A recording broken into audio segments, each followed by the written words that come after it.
Hey everyone, welcome back to the channel. मैं गीता स्वागत करती हूँ आपका अपने इस नए वीडियो में। फ्रेंड्स, होप करती हूँ आप सब अच्छे होंगे और आप सबकी पढ़ाई अच्छे से चल रही होगी। तो आज का जो वीडियो होने वाला है वो बहुत ज़्यादा मोस्ट अवेटेड वीडियो है, क्योंकि बहुत सारे लोग का कमेंट्स आ रहा था कि मैम स्ट्रेटजी पे वीडियो बनाइए, तो उसी पे आज वीडियो लेके आए हैं।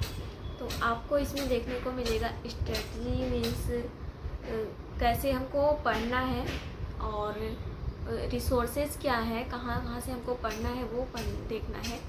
और जो टाइम बचा हुआ है मीन्स अभी तो नोटिफिकेशन नहीं आया है TRE4 का, तो वो जब तक एग्ज़ाम नहीं हो जाता है तब तक आप उसको कैसे कवर कर सकते हो इस पे बात करेंगे।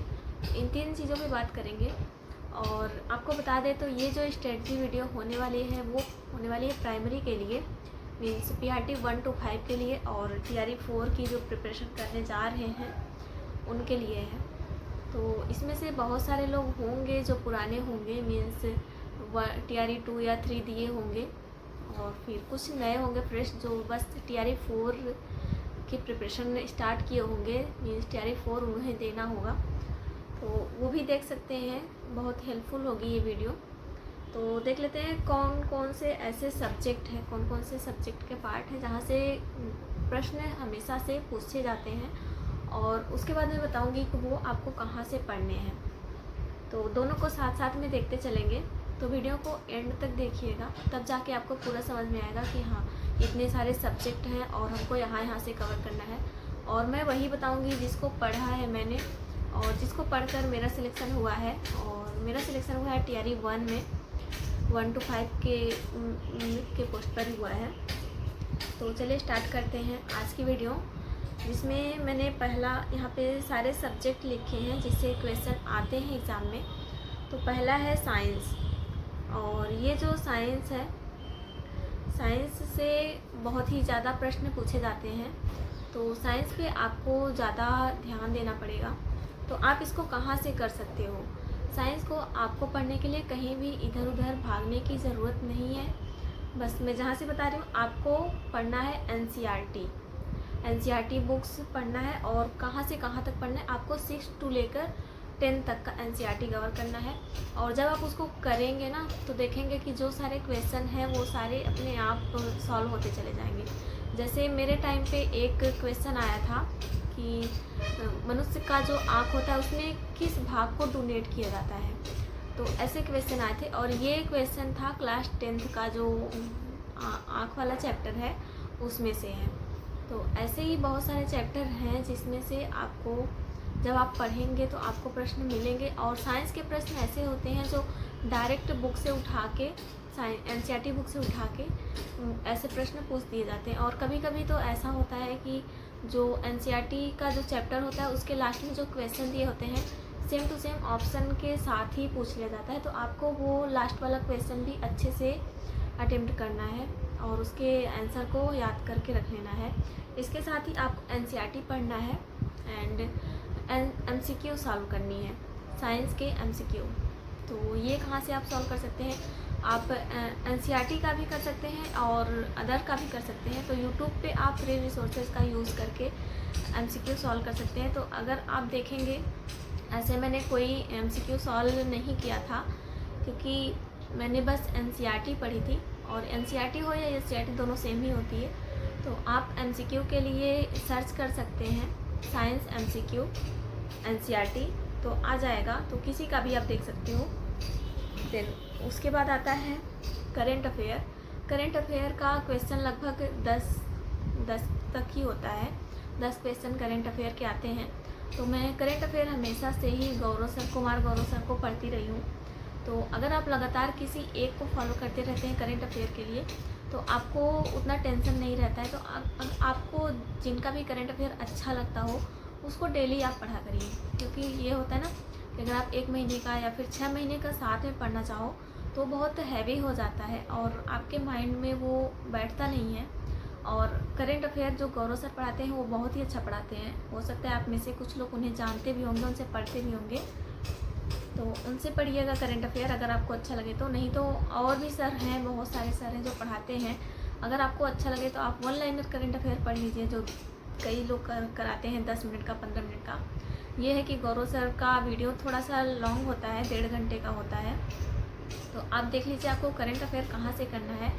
बट करंट अफेयर आपको डेली करना है, अभी से करिए। और पिछले मीन्स करंट अफेयर एग्ज़ाम जब आपका रहे ना, उसके पिछले 6 से 8 महीने का करंट अफेयर आपको तैयार कर लेने, क्योंकि जो क्वेश्चन आते हैं वो आते हैं 6 से 8 महीने के ही एवरेज का आते हैं। तो इतना आपको करंट अफेयर तैयार कर लेना है। उसके बाद आता है जियोग्राफी प्लस EVS, इसको दोनों को मैं साथ में लेके चल रही हूँ। तो EVS के जो प्रश्न क्योंकि जो होते हैं वो कुछ जियोग्राफी से मैच करते रहते हैं। तो EVS से जो प्रश्न बनते हैं उसमें मैं कुछ नाम लेना चाहूँगी, जैसे हो गया फूड चैन हो गया, या फिर इससे रिलेटेड और भी प्रश्न बनते हैं, जैसे उत्पादक उपभोक्ता अपघटक से प्रश्न पूछे जाते हैं। और ये फूड की चैन जो दे दी जाती है उसको अरेंज करने के लिए बोल दिया जाता है, या फिर सबसे लोवेस्ट फूड चैन में कौन होता है, या फिर सबसे हाई कौन होता है, ऐसे प्रश्न पूछे जाते हैं। तो बहुत ही इजी होते हैं, इसको आपको कर लेना है। तो ये आप कहाँ से करेंगे, ये आप बिहार के जो SCERT बुक है क्लास 5 की, वहाँ से आपको कवर हो जाएगा। तो आपको क्लास 5 का EVS पढ़ना है, EVS के लिए। एंड जियोग्राफी की बात करें तो जियोग्राफी आप कहाँ से कर सकते हैं, 1 मिनट, मैंने कहाँ से जियोग्राफी पढ़ी थी। तो जियोग्राफी मैं अपना बता दूँ तो मैं पहले से एक PCS एस्पिरेंट हूँ, और मैंने कुछ महीने कोचिंग भी करी थी। तो मेरे पास कुछ नोट्स थे, उससे पढ़ा था। और जो PCS एस्पिरेंट होते हैं उन्हें मेन यही बोला जाता है कि आप NCERT पढ़ो, NCERT में से सारे सब्जेक्ट मतलब सारे टॉपिक्स कवर हो जाते हैं। तो ज़्यादा करके मैंने NCERT पढ़ी है, तो आपको भी जियोग्राफी के लिए NCERT ही पढ़नी है। और अगर आप चाहें तो 11-12 का जियोग्राफी करके अपना सिलेबस कवर कर सकते हैं। अगर ऐसा नहीं करना चाहें तो आप 6 से लेकर 10 तक का जियोग्राफी पढ़ लीजिए। एंड इसके बाद ऑनलाइन चैनल बता दें यूट्यूब पे, तो मैंने कहाँ से करा था। तो एक चैनल है DK गुप्ता ऑनलाइन वीडियो, इनका चैनल का नाम है DK गुप्ता।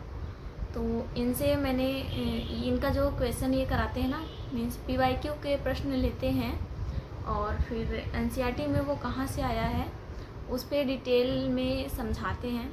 तो आप इनको कर सकते हो, और ये बहुत अच्छी तरह से समझाते हैं, इससे आपको बहुत ज़्यादा बेनिफिट होगा। और मैंने इनको पढ़ा था और बहुत ही अच्छी तरह से समझाते हैं। तो आप इनके चैनल पे विज़िट करके देख लीजिएगा। और इन्होंने साइंस का क्लास ऐसे MCQ भी कराते हैं, तो आप इनका MCQ भी देख सकते हो। इसके अलावा ये पूर्वावलोकन की बुक है भूगोल की, जिसमें भारत और विश्व दोनों हैं। तो ये बुक मैंने पढ़ी है, मीन्स अभी भी मैं इस बुक से पढ़ती हूँ। तो ये बहुत अच्छी बुक है, और मैंने कई बार अपने वीडियो में इसको बताया भी है। तो इससे भी मैंने बहुत सारे टॉपिक्स को उस एग्ज़ाम के लिए मीन्स BPSC के लिए टीचर के लिए कई बार इसको पढ़ा है। एंड तो जियोग्राफी के लिए मैंने 3 सोर्सेज बताए हैं, जिसमें है NCERT आपको पहले फॉलो करनी है, 6 से लेकर 10 तक का NCERT पढ़ लीजिएगा।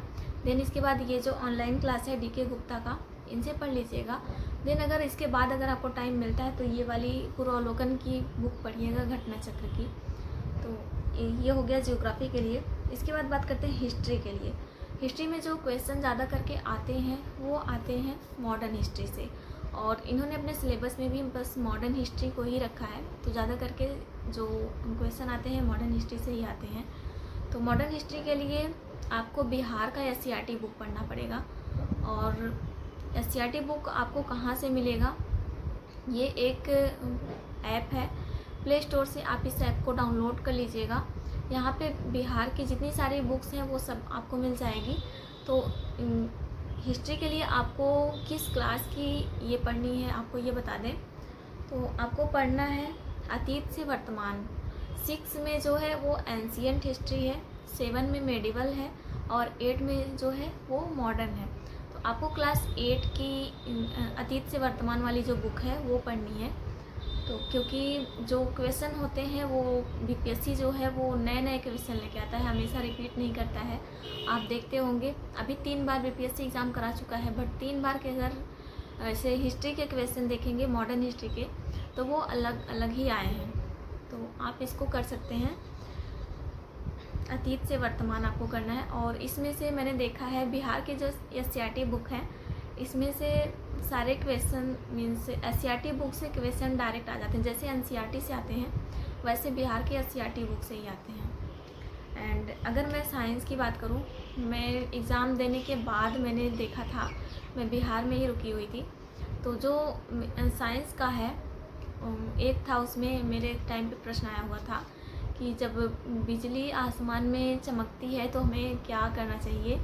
तो ऐसा प्रश्न था कि हमें छोटे पेड़ के नीचे छिप जाना चाहिए, या फिर कुकड़ू बन जाना चाहिए, या फिर ऐसे 4-5 ऑप्शन थे। हम लोग के टाइम पे 5 ऑप्शन आए थे।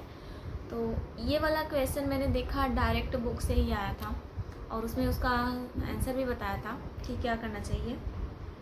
तो मैं तो कहूँगी कि मेन आपको जो अपना फोकस रखना है वो एनसीईआरटी पे रखना है और बिहार की एससीईआरटी पे रखना है। क्योंकि आप और भी कहीं से भी ऑनलाइन क्लासेस ले लो, कुछ भी कर लो, बट पढ़ना आपको ही है। सब आपको बेवकूफ़ बनाएंगे, आपका टाइम वेस्ट होगा उनके लेक्चर के चक्कर में। तो बस खुद पे भरोसा रखिए और अपना जो भी मैं बता रही हूँ उसको फॉलो करिए। अगर आप एक रिसोर्स पे फॉलो करेंगे, एक व्यक्ति पे विश्वास करके, तो आपका ज़रूर सिलेक्शन होगा। एंड उसके बाद एक और सब्जेक्ट है पॉलिटी। तो पॉलिटी के लिए जो क्वेश्चन आते हैं, इससे भी 8-10 क्वेश्चन आ जाते हैं। बहुत ज़्यादा प्रश्न इससे नहीं आते हैं, और इससे जो प्रश्न बनते हैं वो ऊपर ऊपर से ही बनते हैं। तो इसके लिए आप लूसेंट कवर कर लीजिएगा, लूसेंट से। एंड मैंने कहाँ से पढ़ा था, तो मैंने लक्ष्मीकांत से ही पढ़ा था, और अभी मैं उन्हीं को फॉलो करती हूँ। तो आपको मैं क्रिप्स नोट्स बता रही हूँ, मतलब बहुत कम टाइम में कवर होने के लिए ऐसा जगह से बता रही हूँ ताकि आप कवर कर लो। और आपको बहुत ज़्यादा डीप में पढ़ के आईएएस क्रैक नहीं करना है, आपको बस बीपीएससी टीआरई में अपना सिलेक्शन लेने भर के मार्क्स लाने हैं, टॉप नहीं करनी है, बस यही सोच के पढ़ाई करनी है। इसके बाद प्रश्न कुछ आते हैं मिसलेनियस के। मिसलेनियस में हो जाते हैं कुछ बिहार जीके के प्रश्न, और कुछ ऐसे प्रश्न होते हैं जिसको डिवाइड नहीं किया जा सकता, हाँ ये इससे आया है या इससे आया है। जैसे जनसंख्या हो गया, जनगणना हो गया, या फिर इकोनॉमिक्स के 1-2 प्रश्न आ जाते हैं। तो ये मिसलेनियस के होते हैं, तो इसको आपको करना है, और ये आप कहाँ से करेंगे आप खुद से डिसाइड कर लीजिएगा। इसके बाद बचता है मैथ्स और रीजनिंग का। मैथ्स के भी 15 क्वेश्चन आते हैं, और रीजनिंग के भी 15, मतलब टोटल मिला के 30 क्वेश्चन आते हैं। तो जो इसको आप कैसे कवर कर सकते हैं, तो मैथ्स के लिए आप एनसीईआरटी बुक एक बार पढ़ लीजिएगा, 6 से लेकर 10 तक का मैं कर रही हूँ। क्योंकि जो टॉपिक्स वो उठाते हैं, कहाँ से प्रश्न उठाते हैं, एनसीईआरटी से बहुत अच्छी तरह से सब कुछ डिटेल में बताया गया है। तो एनसीईआरटी से जब आप पढ़ेंगे तो आपके जो डाउट्स हैं वो भी क्लियर हो जाएंगे। और जो बहुत थोड़ा सा प्रश्न हो जाता है ना, थोड़ा सा घुमा के वो लोग पूछ लेते हैं, तो ऐसे सारे प्रश्न जो हैं वो एनसीईआरटी में ही हैं। तो आप उसको कवर कर लीजिएगा, मैथ्स को। एंड इसके बाद आपको एडवांस बुक तो पढ़नी ही पड़ेगी एनसीईआरटी पढ़ने के बाद। तो एडवांस के लिए आप कौन सी बुक फॉलो कर सकते हैं, आपके पास जो भी बुक हो, एस चंद की हो या फिर क्लाइमेक्स एकेडमी की बुक हो। मेरे पास क्लाइमेक्स की भी है और एस चंद की भी है। तो मैं ज़्यादा करके एस चंद इससे क्लाइमेक्स वाले से पढ़ती हूँ अब जाके, क्योंकि उसमें जो है एक ही प्रश्न के बहुत सारे तरीके से सॉल्व करने के तरीके बताए गए हैं। तो इसलिए मुझे वो अच्छा लगता है मैथ्स उससे कवर करना। तो आपको मैथ्स के लिए क्या करना है, एनसीईआरटी पढ़ना है 6 से लेकर 10 तक का। एंड देखेंगे आप 6, 7, 8 में तो बहुत सारे चैप्टर हैं जो सेम है, बट उसका जो लेवल है थोड़ा सा हाई है। तो आप जैसे जैसे कवर करते जाएंगे वैसे वैसे आपका लेवल हाई वाला कवर होता जाएगा और आपको समझ में भी आता जाएगा। और जिनको मैथ्स नहीं आती है उनको डरने की भी ज़रूरत नहीं है। आप एक बार स्टार्ट करो खुद पे विश्वास करके, यकीन मानो आपको ज़रूर आ जाएगा। और रीजनिंग की बात करें तो रीजनिंग के लिए आपको PYQ देखना है। PYQ देखना है कि हाँ ये किस टाइप के का क्वेश्चन है।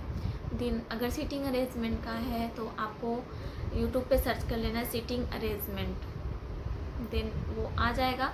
एक क्लास में वो सारा चैप्टर ख़त्म हो जाएगा। तो आपको इस तरह से कर करके रीजनिंग का कवर कर लेना, क्योंकि रीजनिंग में जो भी प्रश्न पूछे जाते हैं बहुत मतलब टफ नहीं होते हैं। मुझे याद है मेरे 15 में से मेरे 11 प्रश्न सही हुए थे मैथ्स और रीजनिंग में। तो मेरे 30 में से 22 प्रश्न सही हुए थे। एंड बस इतना ही है। और सारे सब्जेक्ट को मैंने बता दिया है कहाँ कहाँ से करना है। बट इसके बाद मैं आपको 3 मूल मंत्र बता देती हूँ कि कैसे आप सिलेक्शन पा सकते हैं, किस तरह से। तो स्टार्ट करें। तो पहला जो है वो है PYQ। आपको अभी तक जितने भी BPSC TRE के एग्ज़ाम हुए हैं, TRE 1, TRE 2, TRE 3 जो कैंसिल हो गया वो वाला, और TRE 3 जो दोबारा हुआ वो वाला, चारों प्रश्न आपको देखने हैं। और सिर्फ प्राइमरी के नहीं देखने, आपको सभी के लेवल के देखने हैं। मीन्स 6 to 8 का भी देख लेना है, 9, 10th का भी देख लेना है मिल जाए तो। और उसके बाद होता है अपना सिलेबस को आप अपना कंप्लीट करिए छोटे छोटे पार्ट में डिवाइड करके। जैसे एक दिन में आप 3 सब्जेक्ट को रख सकते हैं और उसको पढ़ सकते हैं और उसको अच्छे से रिवाइज कर सकते हैं। जैसे मैं एक दिन में क्या क्या रखती थी, साइंस रख लेती थी और जियोग्राफी रख लेती थी, उसके बाद मैथ्स या फिर रीजनिंग एंड साथ में करंट अफेयर। तो अगर आप इसको 2-2 घंटे के स्लॉट में डिवाइड करोगे फिर भी आपके 6-7 घंटे आराम से हो जा रहे हैं। तो इतना ही पढ़ना है, बहुत ज़्यादा नहीं पढ़ना है कि बहुत ज़्यादा पढ़ लिए और दिमाग में कुछ भी नहीं रहा गया लास्ट शाम तक। तो आपको इतना ही पढ़ना है ताकि आपके दिमाग में वो सारी चीज़ें रहें और कल जब आप पढ़ने बैठो तो ये रहे कि हाँ जो मैंने कल पढ़ा था वो आज मुझे याद है। तो इस तरह से पढ़ना है। और जो भी कल मतलब आज पढ़ने बैठो तो कल जो पढ़ा था उसको एक बार माइंड में रिवाइज कर लो। एंड करंट अफेयर जो है उसको आप डेली पढ़िए, इससे आपको बहुत ज़्यादा बेनिफिट होगा। मैं तो कहूँगी आप भी गौरव सर से करंट अफेयर पढ़िए। एंड गौरव सर का करंट अफेयर पढ़ने से आपको ये फ़ायदा होगा, आपका करंट अफेयर तो तैयार ही होगा, साथ में आपका जो GS वाला पोर्शन है वो भी तैयार हो जाएगा।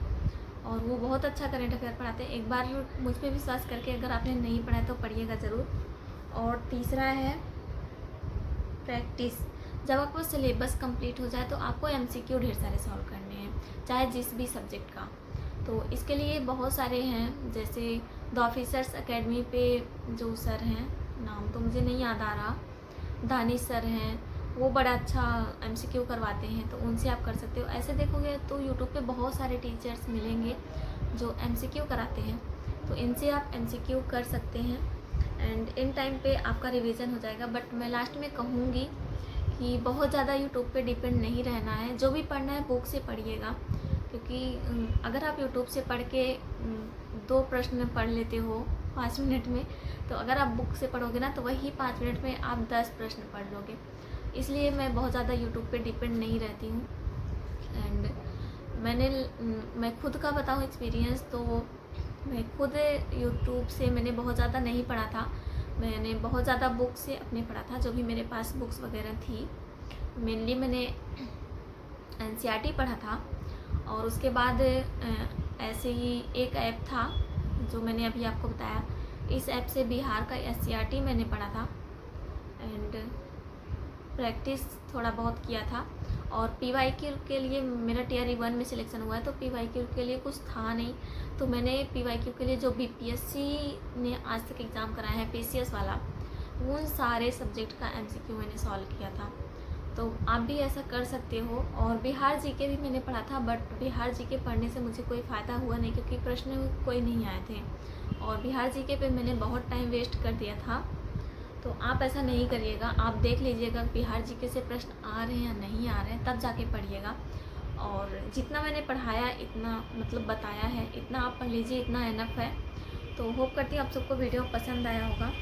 और ये कैसे कैसे आपको करना है ये आपको ही डिवाइड करना पड़ेगा कि हाँ अगर एक क्लास 6 का NCERT है तो इसको मुझे 3 दिन में ख़त्म करना है या फिर 4 दिन में ख़त्म करना है। 7 का है तो 5 दिन में ख़त्म करना है। इस तरह से आप छोटे छोटे पार्ट में डिवाइड करेंगे तो आपका सिलेबस जल्दी ख़त्म हो जाएगा। और थोड़े थोड़े आप नोट्स भी बना लीजिएगा जो आपको लगे कि हाँ मुझे वो नहीं आती है। तो आज के लिए बस इतना ही करते हैं फ्रेंड्स। होप करते हैं आप सबको वीडियो ये पसंद आया होगा। एंड मेरे पास बुक्स तो बहुत सारी हैं, बट मैं नहीं चाहती कि मैं बहुत ज़्यादा मोटी मोटी बुक्स आपको दिखा के डिमोटिवेट कर दूं। तो आपको बस NCERT और बिहार का SCERT यही दोनों पे ज़्यादा फोकस करना है। देन आपको जो भी मैंने 1-2 ऑनलाइन चैनल बताए हैं यूट्यूब पे उसको फॉलो करनी है।